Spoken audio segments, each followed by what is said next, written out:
Hey guys, let's pick up and do chapter 10. Okay, so remember, Mom knows about the dog, and I think now Dad knows about the dog because there was a neighbor dog that jumped over a fence and attacked Shiloh. And so then they had to take him to the vet, and I think that's when Dad found out about him. I don't think that Judd Travers knows yet. All right, chapter 10. Dad's beside me, holding the flashlight up to Shiloh's eyes. Shiloh's still alive. This is Judd Travers' dog. I sit back my heels and nod, wipe one arm across my face. Dad looks around. Take those gunny sacks over there and put them in the back of the Jeep, he says. And then, still holding the flashlight in one hand, he slips his arms under Shiloh and picks him up. I can see Shiloh wince and pull back on his leg where it hurts. The tears are spilling out of my eyes, but Dad can't see him in the dark. He can probably tell I'm crying, though, because my nose is clogged. Dad, I say, please don't take him back to Judd. Judd'll take one look at him and shoot him. Take those gunny sacks to the Jeep, like I said, Dad tells me. I follow behind as we go down the hill. I keep my mouth open to let the breath escape, crying without making a sound, just like Shiloh. Ma's watching from inside. The screen's all covered with June bugs where they've been buzzing around the light. Darylyn's up, standing there in her nightshirt, watching. What is it? What's he got? Darylyn says, pestering Ma's arm. A dog, says Ma, and then she calls out, Ray, is it alive? Just barely, says Dad. I put the gunny sacks in the Jeep, and Dad carefully lays Shiloh down. Without waiting to ask, I crawl in the Jeep beside Shiloh, and Dad don't say no. He goes in the house for his trousers and his keys, and then we're off. I'm sorry, Shiloh, I whisper over and over, both hands on him so he won't try to get up. The blood's just pouring from a rip in his ear. I'm so sorry. Jesus help me. I didn't know the baker's dog could leap that fence. When we get to the bottom of the lane, instead of going up to the road towards Judd's, Dad turns left toward Friendly. And halfway around the first curve, he pulls into Doc Murphy's driveway. Light's still on in a window, but I think Doc was in bed because he came to the door in his PJs. Ray Preston, he says when he sees Dad. I sure am sorry to bother you this hour of the night, Dad says, but I got a dog here hurt bad, and if you could take a look at him and see if he can be saved, I'll be much obliged. We'll pay. I'm no vet, said Doc Murphy, but he's already standing aside, holding the screen open with one hand so we can carry Shiloh in. The doc's a short man, round belly, don't seem to practice what he preaches about eating right, but he's got a kind heart, and he lays out some newspaper on the kitchen table. I'm shaking so hard I can see my own hands tremble as I keep one on Shiloh's head and the other on a front paw. He's sure bleeding good, I can tell you that, Doc Murphy says. He puts on his stethoscope and listens to his heart. He takes his flashlight and shines it in the dog's eyes, holding each eye opened with his finger and his thumb. Finally, he looks at the big, ugly wound on Shiloh's hurt leg, tore open right to the bone, and bites around Shiloh's neck and the ripped ear.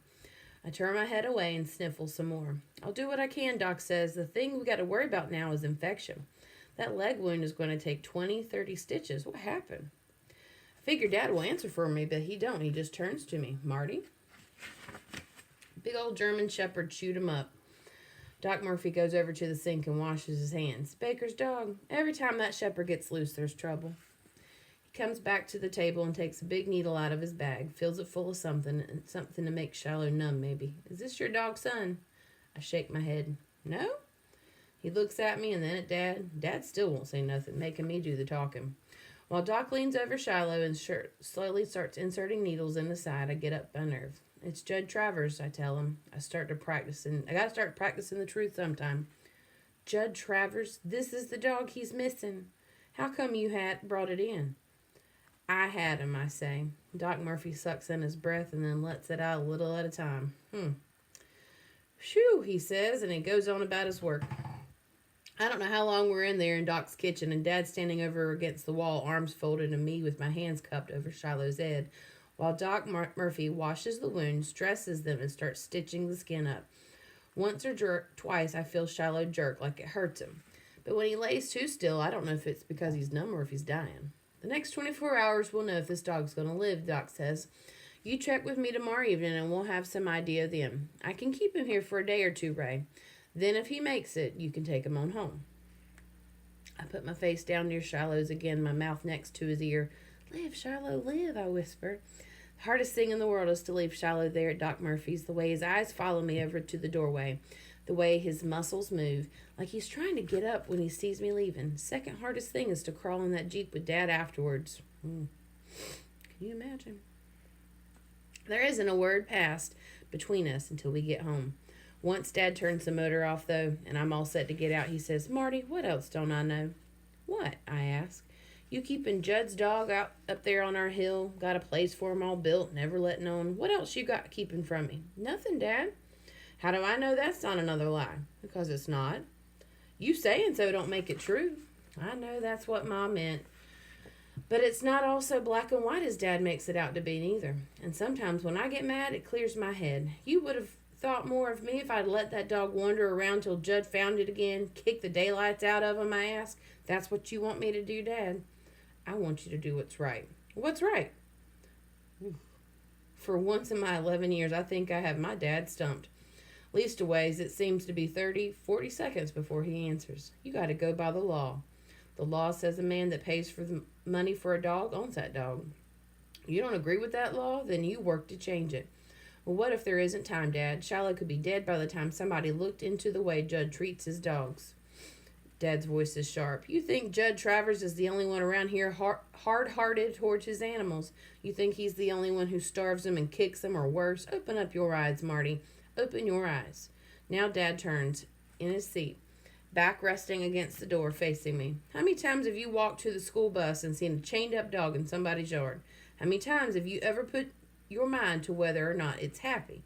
Its ribs sticking out like handles on the sides.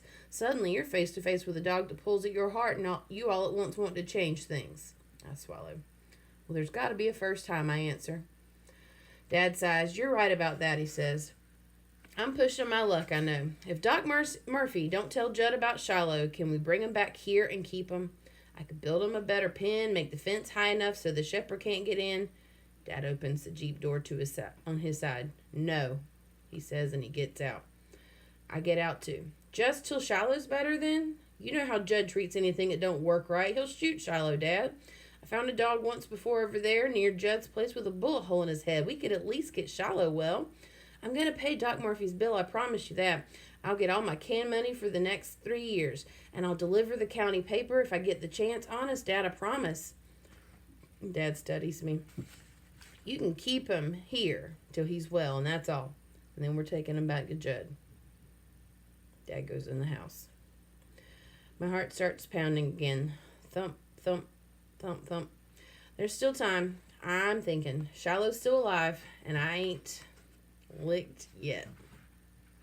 All right, stay tuned for chapter 11.